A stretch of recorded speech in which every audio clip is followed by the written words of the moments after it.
একজন মুসলমান খাইকারী হতে পারে না, একজন মুসলমান লোভী হতে পারে না, একজন মুসলমান ভাব জাহির করবার জন্য অপচয় করতে পারে না, অজাগায় অন্ত্রে খরচ করতে পারে না, একজন মুসলমান ছেলেমেয়ে যা চাইলো তাই কিনে দিলাম, এরকম কোন বাধা এবং কোন প্রকার নিয়ন্ত্রণহীন জীবনযাপন করতে পারে না।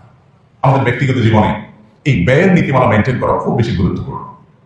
আমি এর আগে আমার নিজের বিষয় বিভিন্ন আপনাদের সাথে শেয়ার করেছি। যখন খুব অল্প উপার্জন ছিল তখন ওই অল্প উপার্জনে আলহামদুলিল্লাহ চলেছে। আমার মনে হয় না আমার পরিবারের সদস্যরা, আমরা মাঝে মধ্যে এখনো আলোচনা করি যে এমন সময় ছিল যখন একটা ডিম আমরা 4 টুকরা করে খেতে হয়েছে, 2 বাচ্চা 2 টুকরা, আমরা স্বামী স্ত্রী 2 টুকরা। আলহামদুলিল্লাহ আজকে টাকা নাই, একটা ডিম কিনেছি। ধার দেনা করে আমার 4টা ডিম খেতে হবে, এই টেন্ডেন্সি কখনো আলহামদুলিল্লাহ ছিল না এবং কখনো করিও না।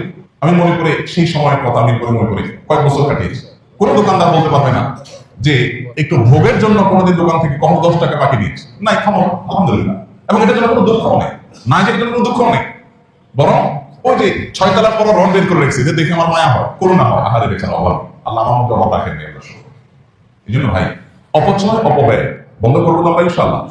বিবাহ কেন্দ্রিক অপচয় এটা তো ঘরে ঘরে জনে জনে, এটা না করলে তো কোনো ভাবসাবই থাকে না, এলাকা মানসম্মানে থাকে না। বেশাব মানুষ খাওয়াইতে হবে 200-300, বিশাল ডাকডোল পিটাইতে হবে। চিটাঙের দিকে বিয়ে উপলক্ষে রিক্সা চালক বেচারা গরিব মানুষ দিন মজুর, তারপরও তার আধা কিলোমিটার রাস্তায় লাইট লাগাইতে হবে। তার নিজের বাড়িতে বিদ্যুৎ আছে কিনা সন্দেহ, কিন্তু বিয়ে উপলক্ষে ওই আধা কিলোমিটার ভাড়ায় লাইট লাগাইতে হবে। এগুলোর বিরুদ্ধে আমাদের একটা সামাজিক সচেতনতা এবং সামাজিক সংগ্রাম আমাদের মধ্যে গড়ে তুলতে হবে, তা নাহলে আমরা কখনো প্রকৃত সুখের দিকে যেতে পারবো না। আমাদের রাষ্ট্রীয় পর্যায়ে যদি আপনি দেখেন যেই পরিমাণ অপচয় হয়, যেই পরিমাণ অপব্যয় হয়, নেতা নেত্রীরা কোনো দিকে যাবেন, 10টা তরুণ হয়। এর আগে আমি বারবার এই কথা এখানে বলছি, 10টা গেট হয়, 20টা গেট হয়, এক একটা গেট নির্মাণ করতে লাখ টাকা খরচ আরো বেশি হয়। এই গেটগুলো কি কোনো মিনিং রাখে না মিনিংলেস? কোনো মিনিং আছে? এই গেটগুলোতে দেশের চোর পরিমাণ কোনো কল্যাণ আছে? অকল্যাণ নিশ্চিত, কিন্তু কল্যাণ আল্লাহ রাব্বুল আলামিন কিয়ামতের ময়দানে 4টি প্রশ্নের উত্তর দেওয়া ছাড়া, কোন বর্ণনায় 5টি প্রশ্নের কথা বলা হয়েছে, এগুলোর উত্তর দেওয়া ছাড়া একজন মানুষকে পা নাড়াতে দিবেন না। আপনি ইমাম সাহেব হন, খতিব সাহেব হন, আলেম সাহেব হন, যেই হন না কেন, আপনাকে প্রশ্নগুলোর উত্তর দিতে হবে। এই প্রশ্নগুলোর মধ্যে থেকে একটা হলো ওয়ান মালিহি মিন আইনা ইকতাসাবাহু ওয়া ফিমা আনফাক। সম্পদ উপার্জনের ক্ষেত্রে আমরা সবাই জানি উপার্জনের প্রক্রিয়া হালাল হতে হয়। ঘুষের কারবার করে, সুদের কারবার করে, সুদি লোন নিয়ে, চুরি করে, ডাকাতি করে, ছিনতাই করে আরেকজনের হক মেরে টাকা কামাই করা যায় না, এটা আমরা সবাই জানি। কিন্তু যেটা জানি না সেটা হলো আল্লাহ তাআলা শুধু এখানে জিজ্ঞাসা করবেন না যে তুমি কিভাবে কামাই করেছো, কিভাবে কামাই করেছো, শুধু এই প্রশ্নই হবে না। এই প্রশ্নের পাশাপাশি আরেকটি প্রশ্ন করা হবে, কিভাবে ব্যয় করেছো। কামাই কিভাবে করেছো, ব্যয়ের প্রক্রিয়া কি ছিল, তুমি ব্যয় করতে গিয়ে সীমা ছাড়িয়ে চলে গেছো কিনা। আমার একটা ছেলে, আমার ছেলে বলছে, ছেলে চাইছে কোনো দিকে, বাস আর কোনো কথা নেই, টাকা কত ডাজ নট ম্যাটার, বাসায় আরো 5টা আছে সেটা কোনো ব্যাপার না, ছেলে চাইছে, আমার একটা ছেলে। ভাইরা আমার, এগুলো অপচয়। আমি একটা কথা প্রায় বলার চেষ্টা করি, নিজের পরিবারের সদস্যদেরকে, ছেলে মেয়েদেরকে ভোগী বানাবেন না, ত্যাগী বানাবেন। ভোগ করার জন্য কোনো যোগ্যতার দরকার হয় না। গরিবের ছেলে, গ্রামের ছেলে, একেবারে অশিক্ষিত মানুষ ভোগ করতে দিলে দেখবেন সেও পারে। ভোগ করার জন্য কোনো যোগ্যতার দরকার হয় না। যোগ্যতা লাগে কিসের জন্য? ত্যাগের জন্য। সন্তানকে যদি যোগ্য বানাতে চান তাহলে তাকে ত্যাগ শিখান। তোমার একটা জিনিস মন চাইছে, বাবা আমার পকেটে টাকাও আছে, অভাব নাই আল্লাহর বদলে, কিন্তু এটা যেহেতু তোমার খুব বেশি দরকার নাই, অতএব এটা আমরা নেব না। এই স্যাক্রিফাইস তোমাকে শিখতে হবে। এখন এই স্যাক্রিফাইস বাবা মারা শেখান না। বাবা মাদের এখন হাবুদাস হলো, আমার ছেলেটার চাহিদা পূরণ করতে পারিনি, সবার ছেলের হাতে 1 হাত লম্বা মোবাইল, আমার ছেলেকে একটা মোবাইল কিনে দিতে পারলাম না। এই আফসোস বাবা মার মধ্যে এই চেতনা নেই যে আমার সন্তানকে নিয়ে বসে চিন্তা করবো, আলাপ করবো, বাবা এই মোবাইলটাকে খুব বেশি ইম্পর্টেন্ট, এই মোবাইল ছাড়া কি চলা যায় না, এই মোবাইল ছাড়া কি তুমি তোমার জায়গায় পৌঁছতে পারবা না। তুমি যেই টাকাটা তোমার কোন একটা ডিমান্ড পূরণ করতে গিয়ে খরচ করবা, এই টাকাটা খরচটা কমায় তুমি একটা গরিবকে দান করতে পারো। তাকে অপশন আমরা দেই না। আমরা চিন্তা করি আমার ছেলে চাইছে, একটা ছেলে একটা মেয়ে, কারণ একটা বেশি তেমন আর নাই, বেশিরভাগই একটার মধ্যে সীমাবদ্ধ, কারণ আমরা অনেক স্মার্ট।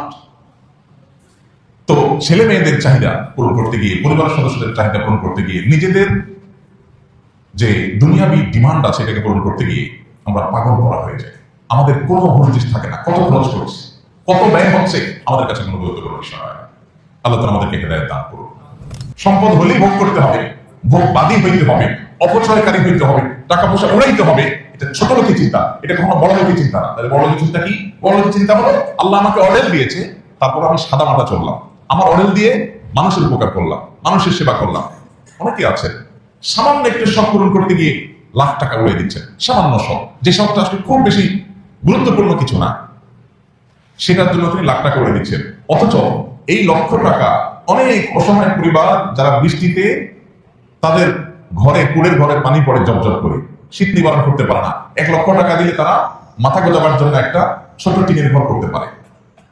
একটা পরিবার একটা স্থায়ী সমাধান হতে পারে, বছর কি বছর সেখানে বসবাস করতে পারে পরিবার নিয়ে, বাচ্চাদেরকে নিয়ে। আমি সেটা মাত্র আমার সামান্য একটু সম্পূর্ণ করার জন্য খরচ করছি। এক বিন্দু পরিমাণ বুকের মধ্যে আমার অপরাধ বোধ আমার মধ্যে জাগ্রত হচ্ছে না, আমার মধ্যে একটু বাধা আসছে না, একটু আমার সেন্স কাজ করছে না। এটা ইন্ডিকেটর।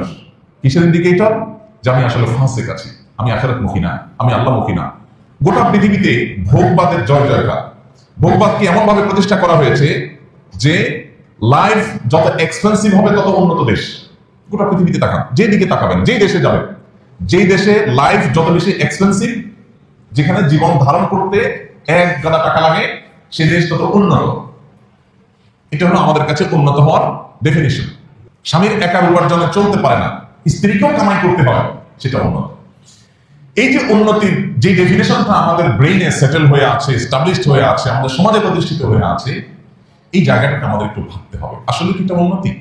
স্বামী স্ত্রী দুজন মিলে ভাবে যাচ্ছেন, দিনভর ছুটাছুটি করছেন, দুজনেই 8 ঘন্টা 8 ঘন্টা ডিউটি করে আসছেন, করে 1 গাদা টাকা কামাই করছেন। আর স্বামী বাহিরে উপার্জন করেছেন, স্ত্রী বিস্তরের সাইডটা খুব ভালো করে দেখভাল করেছেন, স্বামীর জন্য যে প্রস্তুত থেকেছেন, বাসাকে প্রস্তুত করে রেখেছেন, ইন্টারনাল ইস্যুগুলো ডিল করেছেন, ছেলে মেয়েদের বিষয়গুলো খুব ভালো করে দেখাশোনা করেছেন। কিন্তু উপার্জন খুব বেশি করতে পারেন নাই, যেহেতু দুজন উপার্জন করছেন না। সুখ কি প্রথম অপশনে বেশি হবে না দ্বিতীয় অপশনে বেশি হবে? কোনো সন্দেহ আছে?